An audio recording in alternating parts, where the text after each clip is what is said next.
The sound of splintering wood is not exactly what a man wants to hear before breakfast. Yet there it was again, my ranch gate groaning like an old soldier as Karen's shiny white SUV barreled straight through it like she owned the place. For her, my land wasn't property. It was a shortcut. She didn't wave. She didn't ask. She just blasted past with her sunglasses on like some queen of suburbia. The first time I thought it was a mistake. The second time I thought she was testing me. By the third I knew she was daring me. And let me tell you, I'm not the kind of man who takes kindly to being dared. Especially not on my own land. What Karen didn't know was that while she was busy playing HOA royalty, I was busy building a trap she'd never see coming. Before we dive in, drop a comment below with where you're watching from and what time it is there. When I bought the ranch, I pictured peace. Wide open skies, cattle grazing at dawn, and a wooden gate that swung closed with a satisfying thud every night. After 30 years of construction, jobs dust in my lungs, and HOA rules telling me what color my mailbox had to be, I wanted quiet. I wanted to breathe without some clipboard warrior knocking on my door about community standards. My ranch sat on the edge of Pine Hollow, a sprawling HOA-governed subdivision that had more rules than the state constitution. Luckily, my deed was outside their jurisdiction. I wasn't in their HOA, didn't pay their dues, and didn't have to answer to their president. The boundary line was marked by that gate of mine, a heavy cedar-framed arch I built with my own 2 hands lined with iron hinges swinging across the gravel drive. It was my line in the sand, and I was proud of it. I hadn't even been here a month before I met her. Karen. Perfectly coiffed blonde bob, oversized sunglasses, and a brand new SUV with a HOA-strong bumper sticker. She slowed down, rolled her window down halfway, and gave me a smile that didn't touch her eyes. "Lovely place," she said. "Thanks," I replied. Then, without another word, she pressed the gas and drove right through my closed gate. The hinges screamed, the cedar scraped across gravel, and before I could process what happened, she was halfway across my pasture, kicking up dust, like she was late to her own coronation. I stood there dumbfounded. My first thought was, maybe she was lost. Maybe GPS told her my ranch was a shortcut. But the boldness in her face, that dismissive half-smile as she waved in her rearview mirror, no. This wasn't a mistake. I spent the evening repairing the gate, muttering to myself.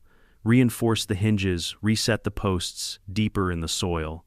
I chalked it up to bad manners and hoped it wouldn't happen again. Of course it did. A week later, same thing. I heard the rumble of her SUV turn just in time to see her nose over the hill, barreling straight at my gate. This time she didn't even slow down. She blasted through like she was storming Normandy.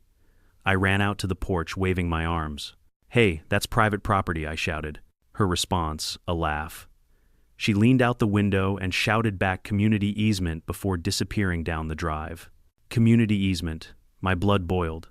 I knew my deed backward and forward. There was no easement, no shared road, no right-of-way.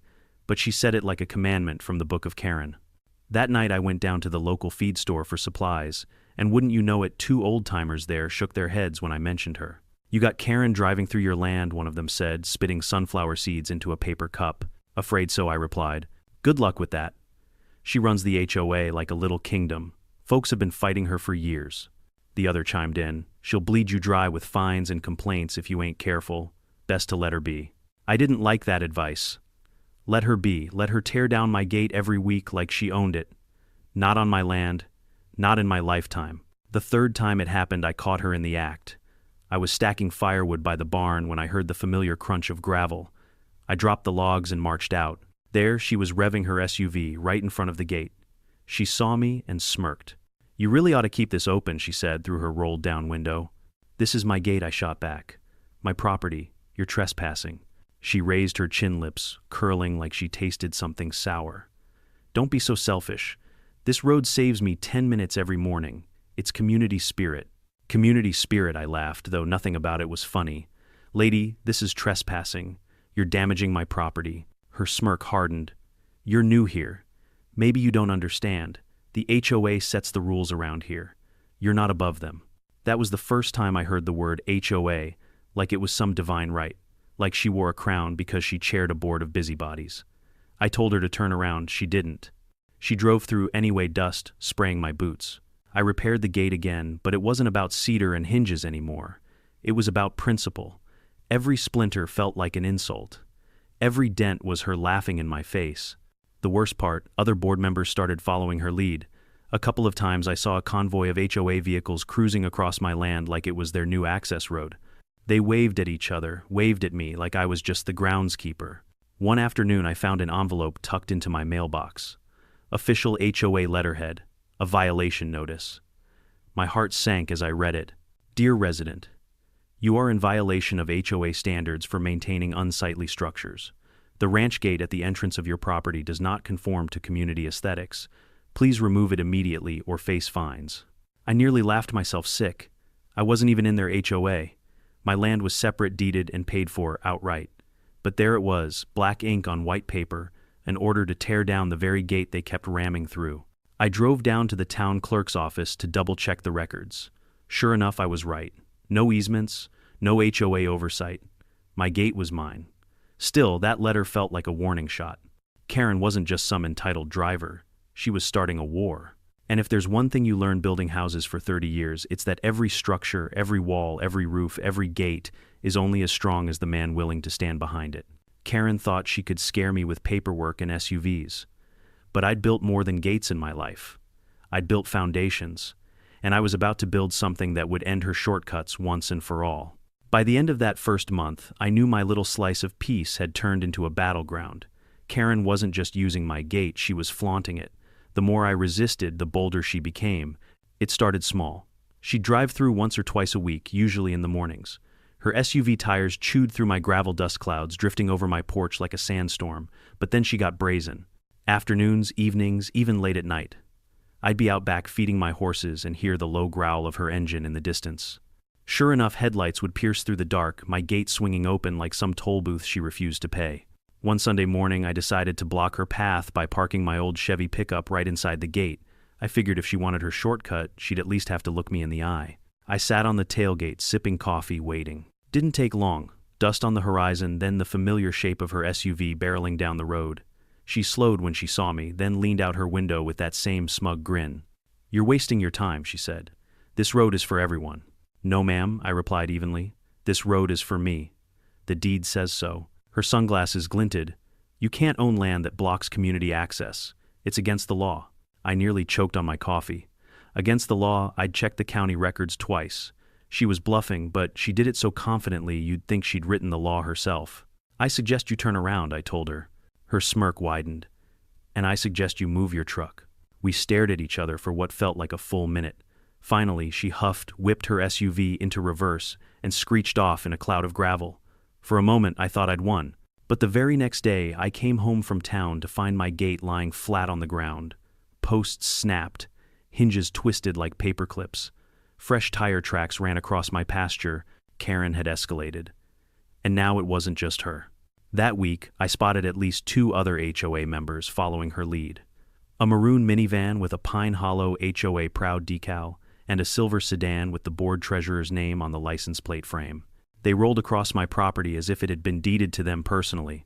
It wasn't random, it was coordinated. Karen was turning my land into a shortcut for the whole HOA. I tried reason again though, heaven knows why. One evening I walked over to the HOA office, a brick building that looked more like a law firm than a neighborhood association. Inside there, she was sitting at a polished desk stacked with binders. Karen looked up from her papers with a look of pure disdain like I was some farmhand tracking mud on her marble floors. "We need to talk," I said firmly. "Oh, good," she replied sweetly. "You're here about your fines." "My what?" She slid a paper across the desk. It listed violations against me, unapproved structures, unkempt land failure to comply with HOA road easements.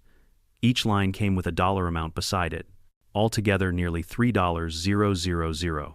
"You're out of your mind," I said. "I'm not even in your HOA." Her tone sharpened. "Don't play games. Every property here falls under our community charter." "That's a lie, and you know it," I snapped. The county clerk confirmed it. "I'm outside your boundary lines." Karen leaned back in her chair, tapping her manicured nails against the armrest. "Boundaries are flexible when community welfare is at stake." "Boundaries are legal," I shot back. "And mine aren't flexible." Her lips tightened. "You'll regret this stubbornness." That was the moment I realized we weren't just having a disagreement. This was a war of attrition. She'd find me, harass me, intimidate me, anything to break me down until I gave in. And she had allies. Later that week, I was fixing fence posts when one of her board members, a wiry man with a clipboard, marched up like he owned the place. "Sir, you can't keep rebuilding this gate," he announced. "HOA has voted. The road stays open." I wiped the sweat off my forehead. Funny I don't recall voting in your HOA. Because I'm not in it. He scribbled something on his clipboard. "Failure to comply will result in further penalties." I laughed, but there wasn't humor in it.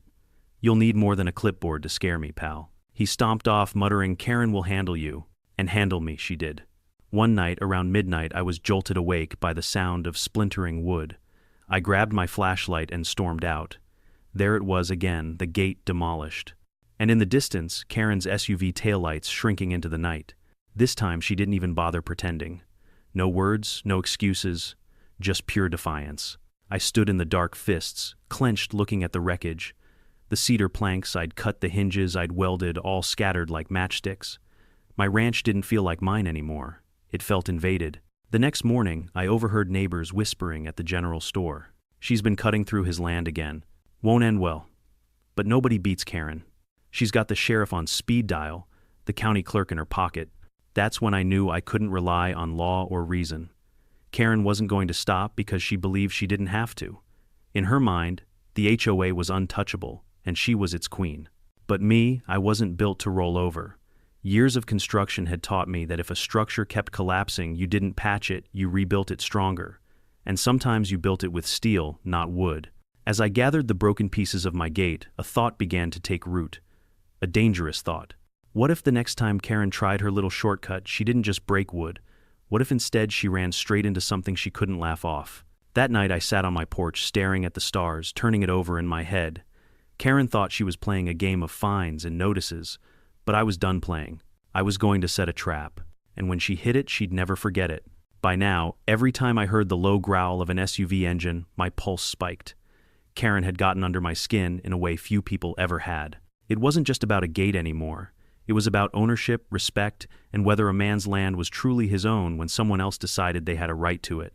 The morning after she smashed the gate again, I found another envelope in my mailbox. This one wasn't even subtle. Notice of violation: ranch entrance obstructs community traffic. Remove gate within 7 days or face daily fines of $250. I stood there on the porch, letter trembling in my hand. I wasn't even in their HOA. Yet somehow they thought slapping fake fines on me would break me. That same afternoon, Karen herself marched up to my porch, clipboard in hand, heels clicking on my wooden steps like she was walking into a courtroom she already owned. "You've been warned," she declared, waving the paper. "Take down that gate or the HOA will escalate legal action." I leaned against the doorframe, arms crossed. "Karen, this isn't your land. This isn't your road. You don't get to make rules here." Her face flushed. "I am the president of Pine Hollow HOA, and every road within this community." I cut her off. "This isn't within your community. My deed proves it." For a second, I saw her falter. But Karen wasn't the type to admit defeat. She straightened her blazer and jabbed the paper toward my chest. "You're a selfish man," she hissed. "You're denying your neighbors access. This road is a public benefit." I couldn't help but laugh. "You mean it's a shortcut for your morning coffee runs? Don't dress it up as some noble cause." Her eyes narrowed, venomous. "You'll regret this." Then she turned on her heel and stormed off. The next week was a circus. HOA board members began inspections of my ranch. Men with clipboards showed up, uninvited, peering over my fence like vultures. They snapped photos of my barn, my livestock, even the hay bales stacked out back. I confronted one of them, a wiry fellow with sunken eyes and a smirk, and he had the audacity to say, "Documenting violations." Violations of what I demanded. Community standards. I barked out a laugh. "This isn't your community." He didn't even answer, just scribbled something down and left. That night, as I sat on my porch, I heard tires crunching over gravel again. Karen's SUV headlights cut through the dark. She didn't slow down at the gate, she rammed through what little repair I'd managed. My dogs barked, my horses spooked. She floored it across my land, then disappeared into the night. Something inside me shifted. That was the moment irritation hardened into resolve. The breaking point came 3 nights later. It was close to midnight when I heard the screech of tires and the crash of wood splitting. I stormed outside, shotgun slung over my shoulder, more for show than for use. By the time I got to the drive, my gate was once again in pieces, only this time Karen wasn't alone. 3 cars had plowed through. Hers in the lead, 2 HOA board members behind. They hooted like teenagers, sneaking into a fairground, headlights bouncing across my pasture. I shouted until my voice cracked, but they didn't stop. They were making a point my land was theirs now. The next morning I went into town to complain at the sheriff's office. The deputy listened, chewing on a toothpick, then shook his head. "Without video proof, it's your word against theirs," he said. "And you know Karen's got influence. She'll spin it as you blocking a community road." So that was that. No help from the law. I drove home fuming, gripping the steering wheel so hard my knuckles ached. If the law wouldn't protect me, I'd protect myself. The following evening, as I hammered the last hinge onto a makeshift replacement gate, Karen showed up again. This time, she didn't bother with pleasantries. "You're wasting your time," she said, stepping out of her SUV. "We'll keep driving through until that gate is gone. Accept it." I straightened up, sweat dripping down my back. "You think you own me? Think again. This is my land and I'll defend it." Her smile was cold, practiced. "We'll see. The board is meeting tomorrow. We're voting to remove your gate permanently, with or without your consent." I stared at her for a long moment, then leaned forward just enough to let her know I meant every word. "You may have your board, Karen, but I've got something better, a backbone, and a plan." Her eyes flickered with something, maybe doubt, maybe curiosity, before she slipped back into her SUV and drove off. That night, sitting at my kitchen table, I sketched ideas on scrap paper. Wood wasn't working, hinges weren't working. If I wanted Karen to stop, I needed something she couldn't muscle through with horsepower and arrogance. Something that bit back. Steel, reinforcement, hidden defenses. The more I thought, the clearer it became. This wasn't about a gate anymore. It was about a trap. A structure that wouldn't just stop her, it would humiliate her. I chuckled to myself, the sound low and dangerous. For weeks, Karen had been treating my land like her personal speedway, but soon enough she'd learned that some gates don't just swing open, some gates bite. By the time I blew out the lantern and headed to bed, my mind was set. The power struggle was over.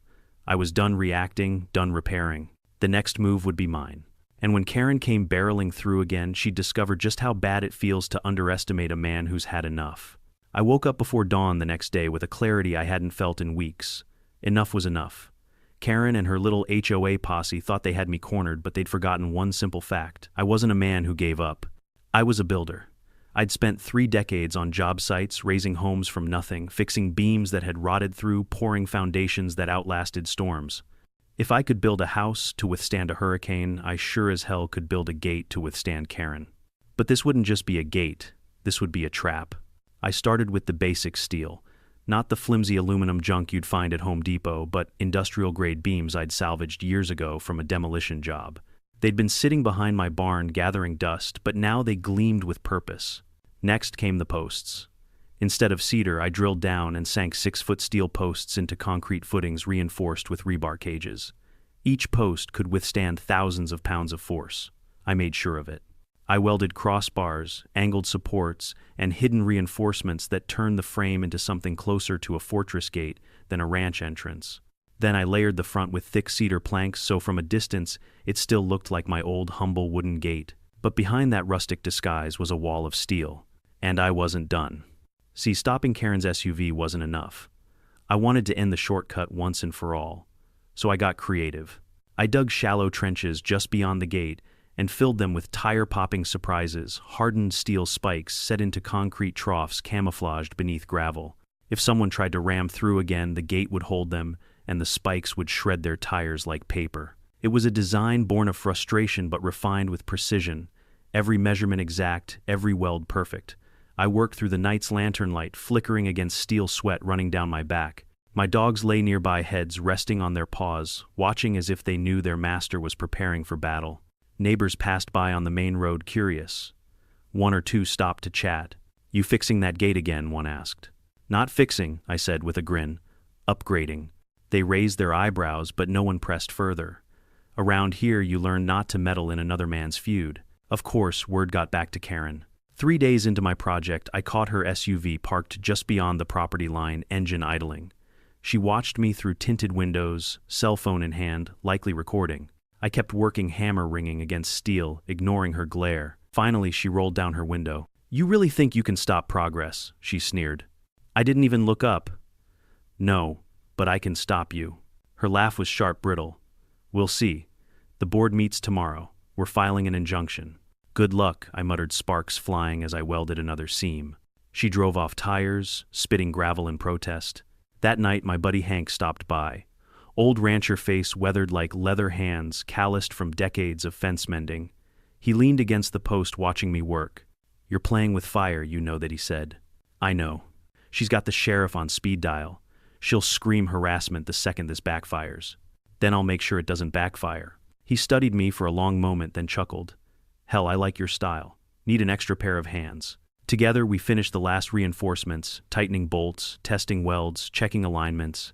When we finally stepped back, sweat-soaked and exhausted, the gate stood proud, deceptively simple on the outside, indestructible within. "Looks just like the old one," Hank said, "but it ain't, is it?" I shook my head. Not even close.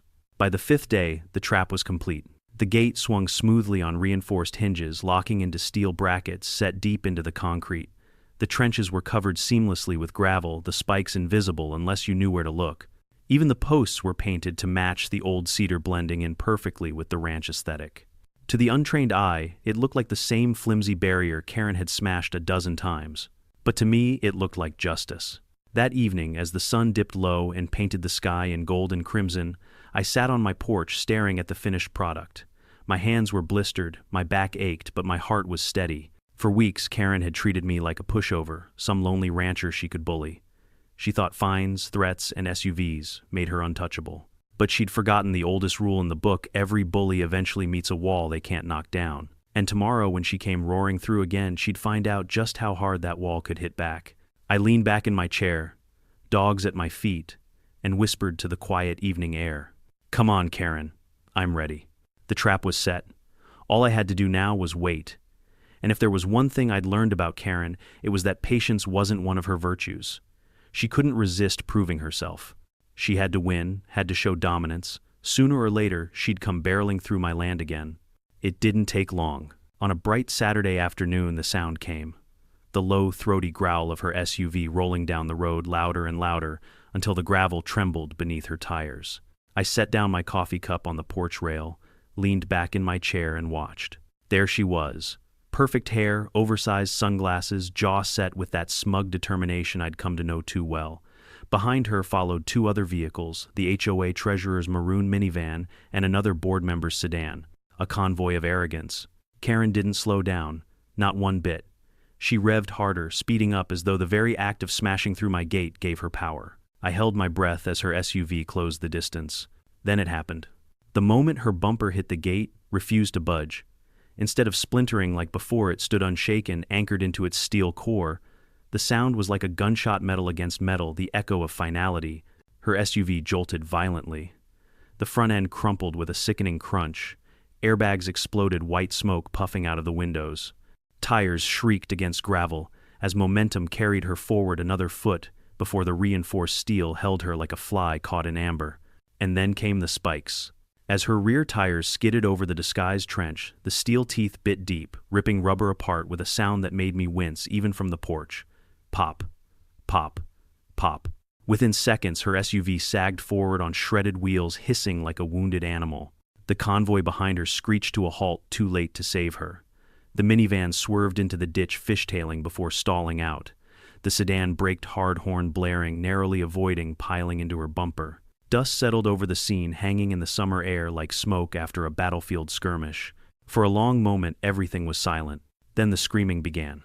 Karen flung open her door, stumbling out in a cloud of airbag dust. She coughed, eyes wide, face twisted with fury. "What have you done?" she shrieked, pointing at me as though I'd just committed a crime against humanity. I stayed seated on the porch, calm as a preacher on Sunday morning. My dogs barked at her, but stayed at my side, tails stiff with tension. "What I've done," I called back, "is stop you from trespassing." Her voice cracked into a shrill pitch. "This is illegal. You've put lives at risk." I stood slowly, walked down the steps, and approached the wreck. The closer I got, the clearer the picture. Her SUV's bumper bent like a crushed soda can, airbags drooping, fluids dripping onto the gravel. It was a mess. But me, I smiled. "You were warned," I said evenly. "Over and over. You chose this." She stomped her heel into the ground, trembling with rage. "You're finished. The HOA will bury you in lawsuits." I raised an eyebrow. "On what grounds? You drove through a private gate on private property without permission. That's trespassing." And lucky for me, I tapped my pocket, pulling out a small device. I installed cameras this time. I pointed to the posts. Sure enough, small security cams were mounted discreetly at angles, flashing red recording lights. Her face went pale beneath the dust and makeup. "You wouldn't," she whispered. "I would," I replied. By now, neighbors had gathered along the main road drawn by the noise. Phones were out recording every second. A few chuckles rippled through the crowd as they saw Karen standing in front of her immobilized SUV, red-faced and sputtering. "Looks like the Queen's lost her crown," one man muttered loud enough for everyone to hear. Laughter followed. The HOA treasurer crawled out of the minivan, limping slightly, his clipboard still clutched in his hand like a shield. He tried to speak, but the crowd drowned him out with jeers. The sedan driver didn't even get out, just sat there, face buried in his palms. Karen spun around, glaring at the neighbors. "Stop laughing, this is a serious violation." But the more she screamed, the more people laughed. The sight of Pine Hollow's self-proclaimed ruler, stranded, humiliated, and powerless, was too much for them to resist. And me, I just stood there, arms crossed, soaking it all in. The sheriff eventually arrived, lights flashing. He stepped out, surveying the scene with raised eyebrows. "What in the blazes happened here?" he asked. Karen ran to him like a child to a parent. "He set a trap. He sabotaged the road. He could have killed us." The sheriff turned to me. "That true?" I shook my head. "This isn't a public road. It's my private property. She's been trespassing for weeks. I reinforced my gate and installed cameras. You'll find everything you need on the footage." Karen's yaw dropped. "You can't." "Ma'am," the sheriff interrupted, voice sharp, "you've been warned before about pushing boundaries. If these cameras show what he says they do, you're the one in trouble." The crowd cheered, phones held high. Karen's face went crimson, eyes darting from me to the sheriff to the neighbors, recording her downfall. For once, she was speechless. I walked up to her, SUV tapped the hood, and said loud enough for everyone to hear, "Shortcuts closed, Karen." The crowd erupted in laughter whistles, echoing down the road. Karen covered her face, screaming muffled curses before retreating back into her ruined SUV. The sheriff shook his head. "We'll be in touch, but from the looks of it, you're in the clear." I nodded, watching as the tow trucks arrived, to drag away her convoy of shame. And as the dust settled once more over Pine Hollow, I felt something I hadn't in weeks. Peace. Because Karen had finally learned the hard way that not every gate can be broken. Some gates fight back. If there's one thing I learned from all this, it's that Karen never admitted defeat. Even with her SUV, crumpled her tires, shredded, and half the neighborhood laughing at her expense, she wasn't finished. No humiliation just made her more dangerous. The very next morning, I woke up to find another envelope in my mailbox. This one was thicker, heavier. Inside was a stack of papers stamped with official-looking seals. At the top, notice of legal action. According to the document, the HOA was suing me for reckless endangerment, property damage, and willful obstruction of community easement. They demanded I not only remove my gate permanently, but also pay for the emotional distress suffered by Karen and her fellow board members. The cherry on top, they wanted me to cover the repair costs of her SUV. I laughed so hard I nearly spilled my coffee. Still, the audacity of it made my blood boil. Here I was the victim of months of trespassing and vandalism, and somehow I was the one being painted as a criminal. I didn't waste time. I drove straight into town to see an attorney, a sharp-eyed woman named Martha, who'd been practicing property law longer than Karen had been harassing people. She leafed through the papers, shook her head, and smirked. "Classic HOA overreach," she said. "They don't have jurisdiction over your land, and they know it. But they're banking on you, folding under pressure." "Well, folding isn't in my vocabulary," I replied. She chuckled. "Good. Because this is going to be fun." Martha filed a countersuit within the week, trespassing, destruction of private property, harassment, and attempted fraud through false fines. And thanks to my cameras, we had everything on tape: Karen smashing through the gate, HOA members tailgating her, and the aftermath of their little joyride. When Karen realized I wasn't backing down, she doubled down. 2 days later, I came home to find a group of board members standing outside my gate with clipboards, shouting loud enough for the whole street to hear. "This man is dangerous," one cried. "He set a trap that could have killed children. Unsafe structures violations everywhere," another added. Karen herself stood in the center, waving papers like a general rallying her troops. "We cannot allow one stubborn man to endanger our community. He will pay for what he's done." Neighbors gathered, but unlike before, the crowd didn't side with her. They murmured among themselves, some shaking their heads, others recording on their phones. The tide was turning. I stepped onto my porch, arms crossed, and raised my voice. "You all want the truth. Watch the footage. Every single time she plowed through that gate, every fake fine, every trespass, it's all on camera." Then I pointed to the crowd. "You've all seen it with your own eyes. This isn't about safety. This is about control. Murmurs turned into shouts. Someone yelled, "We're tired of the HOA bullying us." Another chimed in, "You tell him, neighbor." Karen's face paled beneath her makeup, but she held her ground, shrieking, "Lies, all lies." But the damage was done. The cracks in her kingdom were showing. The court hearing was where it all truly unraveled. Karen arrived in a bright red suit, armed with a stack of binders, her board members trailing behind her like nervous ducklings. She strutted into the courtroom as if she owned it, smiling to the spectators like a politician at a campaign rally. When the judge called the case, Karen's lawyer launched into a dramatic speech about how I'd endangered the welfare of the community with my booby-trapped gate. They painted me as some unhinged recluse obsessed with defending imaginary property rights. Then Martha stood, calm, precise, deadly. "Your Honor," she began, "the evidence will show that my client's property lies outside of HOA jurisdiction. These fines and claims are fraudulent. And as for endangerment, the only danger here was caused by the reckless trespassing of the HOA president and her associates." She clicked a remote and the courtroom screens lit up. Video footage rolled Karen's SUV slamming into the gate, tires bursting on the spikes, neighbors laughing in the background.